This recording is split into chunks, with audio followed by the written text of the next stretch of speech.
were conning the system who basically didn't qualify, shouldn't have been qualifying for the dole? Well, I think what it shows is as a result of the very simple action of asking people to come in and reapply, those who have been on the unemployment benefit for a long period of time, at least 12 months, 7,400 people are no longer on the system. And I think that's a stunning result actually for the taxpayer. They are now no longer paying the part of about $10 million to fund these people. And I also think it shows that when there is a real test or challenge in the system, actually not everyone is going to be there being supported by other taxpayers. So could it be so, though, that some of those people simply didn't have the resources or didn't know about this change and are now not receiving the benefit when actually they need it? Well, if they're in need of a benefit, given their benefit would cease if they don't come in and reapply, then they're certainly going to notice that. So any person may have not understood that trigger point, would have had their benefit cut off. I'm sure they would have immediately gone into work and income. So I think what you can genuinely say is that there are 7,400 people who are not on benefit, who otherwise would have been on the unemployment benefit had it not been for this test. And you may remember the case of the chap, I think, who was parading in front of the pyramid saying that he was enjoying a nice taxpayer holiday paid while he was on the unemployment benefit. I think he was one of those people that actually couldn't front up and reapply because he wasn't in the country to do so. So are those people in work? 2,000 of them were in work. I know, are the 7,400 in work now? Well, one assumes so. They're no longer relying on the state. So one assumes that they're paying the bills through their own efforts and through their own enterprise. But you've got no way of checking that on the moment. Well, by definition, if you're on an unemployment benefit, it's because you can't support yourself. If that benefit's no longer there, and you still can't support yourself, then one assumes you go and reapply. And the message isn't that people shouldn't apply. The message is that if you are no longer eligible for a benefit, because you're working, because you've left the country, because you've been conning the system, then actually you shouldn't be getting one. Can we ask you if Cabinet considered today whether it would support an inquiry into the price of milk? Yes, Cabinet did consider that issue today. Briefly, we'll be taking it to our caucus tomorrow, which is standard a procedure for us when we consider select committee inquiries. I think it's fair to say we are leaning towards the likelihood that we would support an inquiry. So the move has kind of been approved by Cabinet. It was discussed today, and there was a consensus there that it should be taken to the caucus, that it's something that a select committee inquiry, the Cabinet approves of that. I think it's a fair summary, yes. And so what's the process now with that? What would you expect to happen, say, this week? Would it get underway this week? I think that's right. Well, ultimately, assuming other political parties make the same call and decide to support it, then there's a couple of things that happen from there. Next thing is terms of reference will need to be drawn up. I don't know how long that would take, maybe a week or two.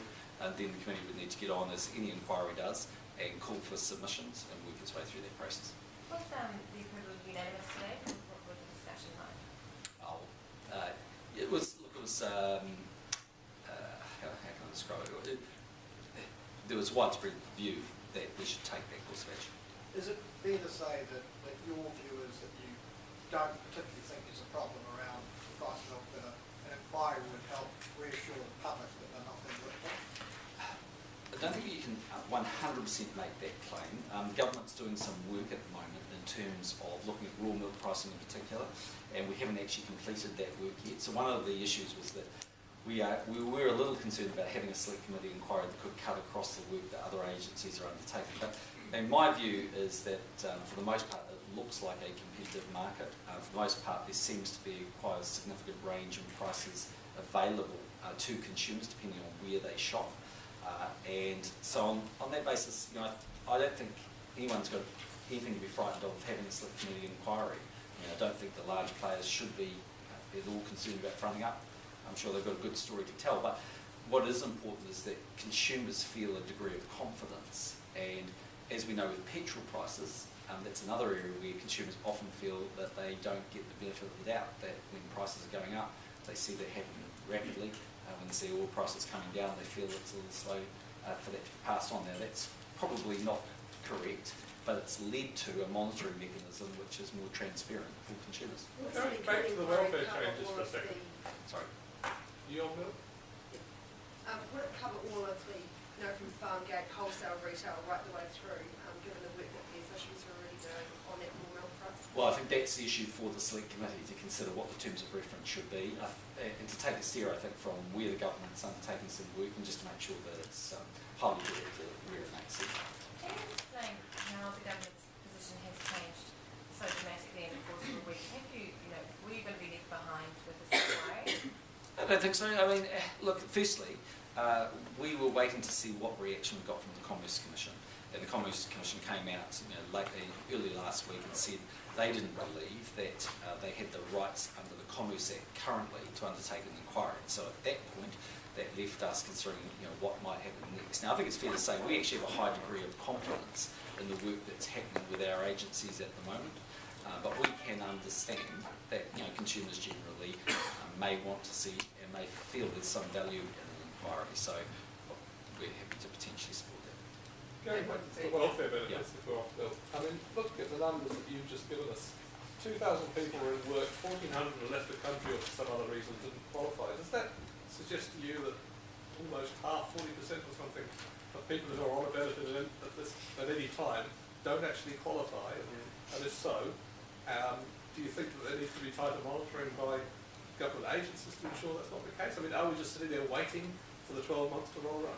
Well, I don't think you want to extrapolate that across all people that are on benefit. So we have roughly about 325,000 New Zealanders currently of working age on a benefit of some sort, and I don't think you could go as far as to say 40% of them would no longer qualify if we went and applied some sort of test to them. But I think what it does show you is that when people are on an unemployment benefit for a continued period of time, and quite a long period of time, 12 months or more, applying that test, actually asking those questions, is delivering dividends for the government and therefore for the taxpayer. But it does mean that 2,000 are already in work. That's Surely right. the monitoring systems are failing pretty badly, aren't they? If we throw up 7,400 and 2,000 have already got a job. I mean, Yeah, although it's worth putting in perspective that the overall numbers on the unemployment benefit are obviously higher. But yes, that's the question we need to look at. Would you consider reducing that period to 6 months? In the first instance, let's see where we go here. I mean, we are going to take a much closer look at the welfare system. As I indicated, we are considering and digesting the recommendations made by the Welfare Working Group. In due course, we'll have more to say about that and what changes we might want to make. But I think if you take a step back, what I would say is that we have a welfare system that's now quite large. So approximately 13% of New Zealanders of working age on a benefit. That's a tremendous increase from the approximate 2% of New Zealanders that were on a benefit in the early 1970s. And I think you do judge a country by the way that you're after the sick and the vulnerable, but I think you also judge a country by how many dependent people you potentially create. And I think both sides, those who use welfare and those who pay for the welfare system, need to have some confidence and faith in the system. And if there is abuse of the system taking place, and you've got to make the case that in certain instances, given 2,000 had a job, there was some abuse taking place, then that needs to be removed, because otherwise it undermines confidence. You said that it was something to have a look at, and I took that to mean that you needed to look at the monitoring of it. What steps do you intend to take? Well, that's something for another day. I mean, we'll consider that matter, and the purpose of really giving you an update is to give you a sense of the progress we're making so far. As I said, there are other sanctions and other tests that were part of Future Focus, and when we have the full picture, we'll come back. So is anyone being prosecuted as a result of this? Because presumably this is an offence to lie about benefit qualifications? It's fraud, and I don't know the answer to that. To take that with the Minister's office. So it just seems like quite a massive following on from Bern. It just seems like a massive systemic failure. 2,000 people can go into work, or 3,004 people can go into work, leave the country, study, and still get paid the dole. Well, like I say, what that shows you is the benefits of what we have done as a government, and that is put some tests back into the system.